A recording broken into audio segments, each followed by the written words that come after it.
Привет! Hey, my name is Fassil and welcome back to another episode of Fassil Eats the World. Today, we'll be taking a trip to the wetlands of Belarus. Belarus is a landlocked country in Eastern Europe that is bordered by 5 countries. These countries are Russia to the east, Ukraine to the south, Poland to the west, and Latvia and Lithuania to the northwest. Its capital is Minsk, aka that place Phoebe's boyfriend, David, the scientist guy, went for science reasons. Belarus is somewhat flat, with large areas of marshland and forest. It has many lakes like this, known as Strusta Lake, which is absolutely stunning. And its highest point is Dzierżynskaya. Dzierżynskaya Hara, at 345 meters above sea level. Belarus became an independent state on August 25, 1991. Before then, the lands of modern-day Belarus were controlled by different kingdoms, such as the Kievan Rus, the Principality of Polotsk, the Polish-Lithuanian Commonwealth, and the Russian Empire.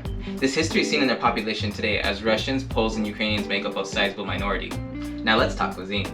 Due to the shared history Belarus has with its neighboring countries, the cuisine of Belarus has been heavily influenced by them. Today, popular dishes include kletsky, dumplings filled with meat, very similar to the Azerbaijani jushbere. Machanka, a stew made with dairy product, flour, whisked eggs, and topped with the meat of your choice. And today's dish, Draniki, a fried potato pancake that, despite its humble simplicity, is the national dish of Belarus. And finally, with all the introduction out of the way, let's get to the cooking. We're gonna start with 4 medium russet potatoes. You're gonna wanna go ahead and peel them. Once your potatoes are peeled, go ahead and grate them. Once you're done shredding, go ahead and transfer it to a bowl. So go ahead and drain out as much liquid as you can. Yeah, get them juices out. Get them juices out. Cilantro. Go ahead and chop up your cilantro. Green onion. Go ahead and cut this guy up.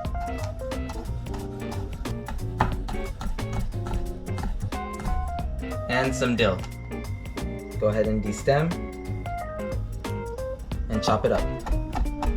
Go ahead and add this to the rest of your greens. To our shredded dried potatoes, we'll be adding 1 egg and about a teaspoon of salt. And we're gonna go ahead and mix this together. Okay, that looks nice and mixed. We're gonna set our pan to medium heat. To our pan, we'll be adding 1 tablespoon of butter, as well as 1 tablespoon of olive oil. So once it's hot enough, you're gonna lay down your potatoes, Draniki, and flatten it out like so. And you're gonna wanna let it cook for about 6 minutes per side. Now we're gonna flip. Once it's fully cooked on both sides, we're gonna transfer onto a plate.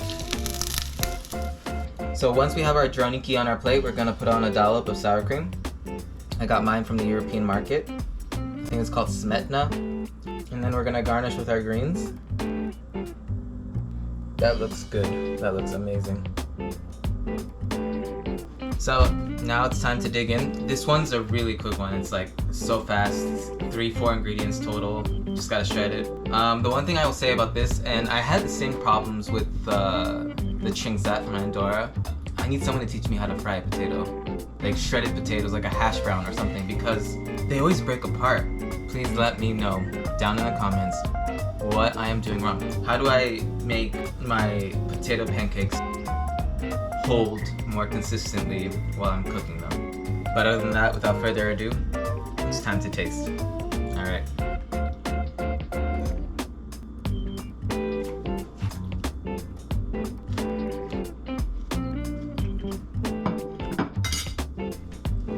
Well, that's good.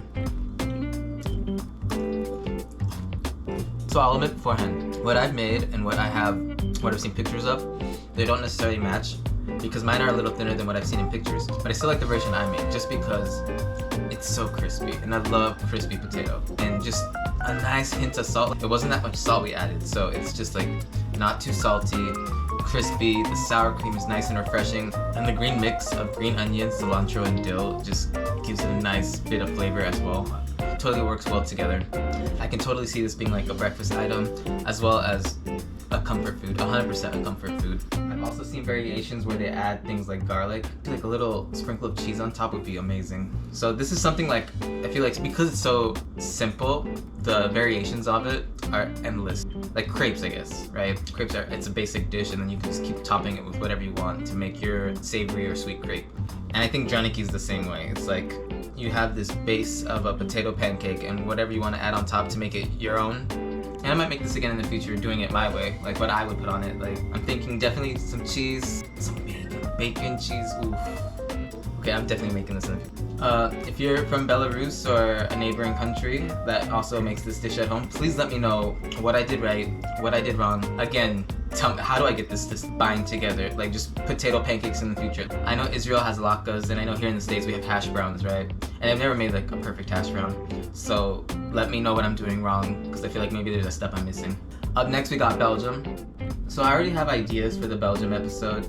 Mesmore, if you're watching, you know that cake we saw in that little shop in Bellingham. I'm thinking of a chocolate Belgian cake.